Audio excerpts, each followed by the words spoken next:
అందరికీ నమస్కారం అండి. దయచేసి మన వీడియోలు చూస్తున్న ప్రతి ఒక్కరూ లైక్స్ అండ్ సబ్స్క్రైబ్ చేస్తే నన్ను కూడా ప్రోత్సహించిన వారవుతారు. దీంతో మరిన్ని మంచి వీడియోలు చేసే అవకాశం కలుగుతుంది, గమనించగలరు. అక్షరాలు ఎప్పుడూ ఒంటరే, జత చేస్తేనే పదాలవుతాయి, కలిపిస్తేనే కథలు చెప్తాయి. విరిగిన అద్దం అతికిస్తే అందంగా కనిపిస్తుందేమో కానీ అతుకుల్ని మార్చలేము. ఒక్కసారి విరిగిన మనసు అతికించిన అద్దం కంటే అందంగానే కనిపిస్తుంది, కానీ మళ్ళీ మోసపోవడానికి సిద్ధంగా ఉండదు, ఎవరిని నమ్మలేదు. క్షమించాల్సిన చోట మనం ఉండాలి, క్షమాపణ అడిగే చోట ఎప్పుడూ ఉండకూడదు. ధర్మం ఎటువైపు ఉంటే విజయం అటువైపు ఉంటుంది. ధర్మంకు ఆపద ఎక్కువ. అడుగడుగునా ఎన్ని కష్టాలు ఎదురైనా అంతిమంగా ధర్మమే గెలుస్తుంది. ప్రతి వాడు ఓర్పుతో ఉండలేడు, అలా ఉన్నవాడే తనను తాను జయించగలడు.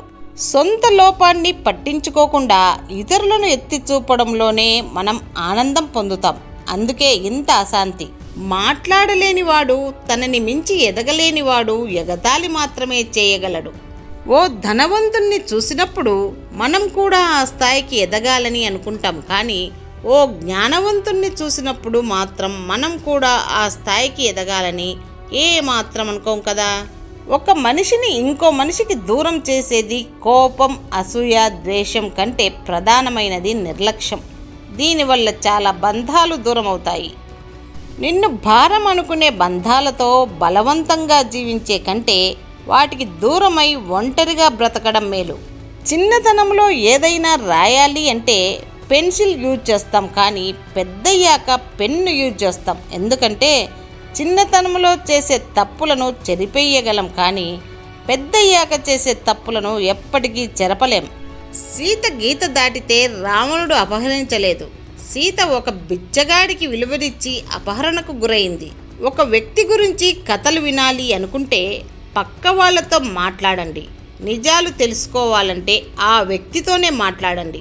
మేక చేస్తే 5,000, కోడి చేస్తే 200, కానీ మనిషి చేస్తే ₹1 కూడా పనికిరాడు. అందుకే బ్రతుకున్నప్పుడే పనికొచ్చే పనులు చేయండి. నీ భయాలను ఎవరితోనూ చెప్పకు, నీలోనే దాచుకో. నీ ధైర్యాన్ని మాత్రం నలుగురికి చెప్పి అందరితోనూ పంచుకో. మోసం చేసిన వాళ్ళని వదిలేసి ప్రేమించే వాళ్ళను నిందించే సమాజం మనది. ఇతరులు నీ గురించి ఏమనుకుంటున్నారో అని నీవు ఆలోచించడం మానేసిన మరుక్షణం నీ మనసు ఆనంద డోలికల్లో తేలిపోతుంది. మిత్రుడిగా నటించే శత్రువు మహాప్రమాదకారి. స్వేచ్ఛ అంటే బాధ్యత, అందుకే చాలామంది భయపడతారు. కష్టం వస్తే కన్నీరు రానియకు, నష్టం వస్తే నిరాశను రానియకు. నీ ధైర్యమే నిన్ను నువ్వు ఇష్టపడే తీరానికి చేరుస్తుందని మరువకు. తీపు దొరకని వాడు చేదుని, వెలుగు దొరకని వాడు చీకటిని మెచ్చుకుంటాడు. అదే జీవితం. కష్టాల చిట్టా విప్పకు, అందరికీ అవి మామూలే. నీకున్న సుఖాలను చూడు, కొందరికే అవి పరిమితం. ఒకరోజు నీవు ఎదుటివాడికి పాఠం చెబుతావు, మరో రోజు ఎదుటివాడు నీకు పాఠం చెబుతాడు. అదే చదరంగం. డబ్బు అమ్మాయి లాంటిది, ప్రాణానికి ప్రాణంగా ప్రేమించే వాళ్ళనే ఇష్టపడుతుంది. అడ్డదారిలో దగ్గరవ్వాలని చూస్తే అసహించుకుంటుంది.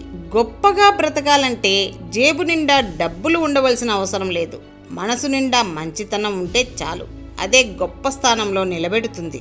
దేవుడు మందిరాలలో ఉంటాడో లేదో తెలియదు, కానీ చేసే మంచిలో మాత్రం ఉంటాడు. పాపాలు చేసి దీపాలు పెడితే దేవుడు కరుణిస్తాడా? ఒకవేళ దేవుడు కరుణించినా కర్మ కనికరించదు. హృదయంలో మాలిన్యం లేకుండా హాయిగా ఉంటే జీవితం ఒక బాల్యం మాత్రమే. యుద్ధం నీ కోసమో నా కోసమో ఈ దేశం కోసమో కాదు, రేపటి కోసం. నీతి లేని భార్యను, వెన్నుపోటు పొడిచే స్నేహితుడిని, దురాశ కలిగిన పని మనిషిని, విషం ఉన్న పామును ఇంట్లో ఉంచుకోవడం అంటే మన చావుని మనం ప్రక్కన పెట్టుకున్నట్లే.